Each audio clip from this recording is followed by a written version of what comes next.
Good morning, St. Francis. Good morning, people of God. It is Friday, October the 18th, 2024, Friday of the 28th week of the year, the 28th week in Ordinary Time. And on this day, also, we remember the great evangelist, St. Luke. It is his feast day of Luke the Evangelist. Luke, who writes primarily to a non-Jewish audience, to an audience of the empire, basically, to Greeks and Romans, other peoples, other nations that were, again, unfamiliar perhaps with Judaism and unfamiliar with Israel itself, maybe. But Luke becomes a companion of Paul for a while. And because Paul's mission was to go beyond the boundaries of Israel, so too now Luke's gospel continues in that stead, continues in bringing the gospel to all people beyond just Judaism. His whole, again, he is the ox. His symbol, his evangelical symbol is the ox, because again he begins with the nativity of Christ. Actually, he begins with the Annunciation, to Zechariah of John the Baptist's baptism or birth, and then and then to Mary of Jesus's birth.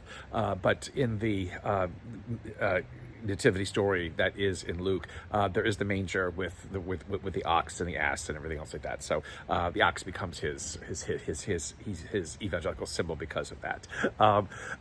We don't know much about him. Was he a physician? He seemed to be very interested in bodily matters and bodily things that happen to people and stuff like that. So he just may have well been a physician of some sort or whatever it was. But we don't have any much more background on him, except again in the way that he writes, which is from the standpoint always of involving the world, involving all of creation in the experience of this Christ moment, and of who Jesus is, and how human history and the trajectories of human history have changed because Christ has come upon us and become one like us.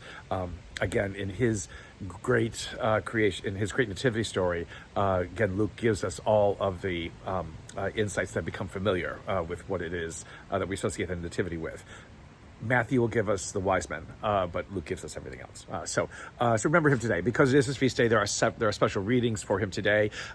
Second letter to Timothy that Paul writes is basically just a list of all the people who've done him wrong and all the people who stood by him. And Luke is one of the people who stand by him. And so there isn't much in it, except again all these people who Paul has been contending with as he's done his missionary journeys. It's the fourth chapter of this letter to Timothy, so it's coming at the very end where Paul basically just kind of laments, his situation, but finds in Luke a confident traveling companion. And basically that's all it says. It's nothing more said about Luke except that he stood by Paul in the midst of everybody else either leaving him or being unkind to him or being unfair to him or doing him wrong or whatever it is. So we know Luke was a faithful accompaniment, a faithful companion, a faithful friend. We have, though, today in our gospel, a repeat. And this is where it gets kind of interesting. So we have heard this gospel, I think it was on October the 3rd, the 26th week. I think it was a Thursday. Maybe it was a Wednesday. Man, no, I think it was a Thursday. 26th week of the year.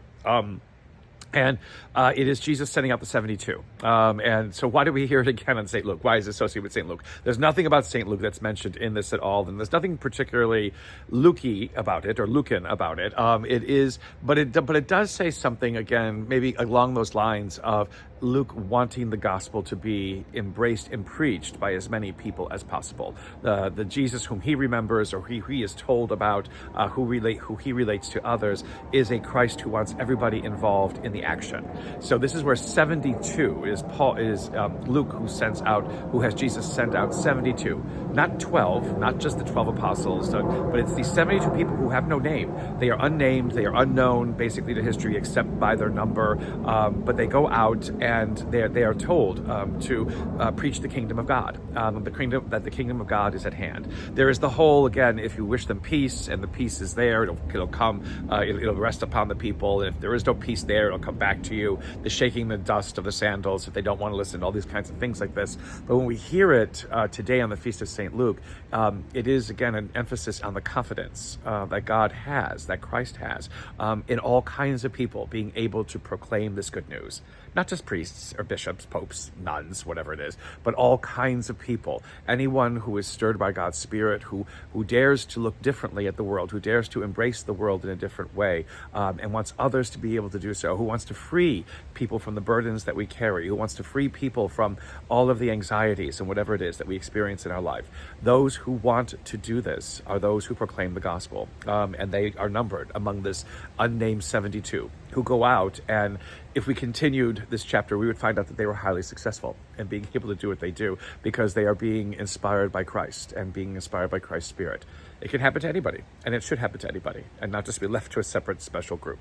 It's something important to know and to remember, again, that St. Luke gives us in his remembrances of Christ and in his gospel. And may the Lord give you his peace.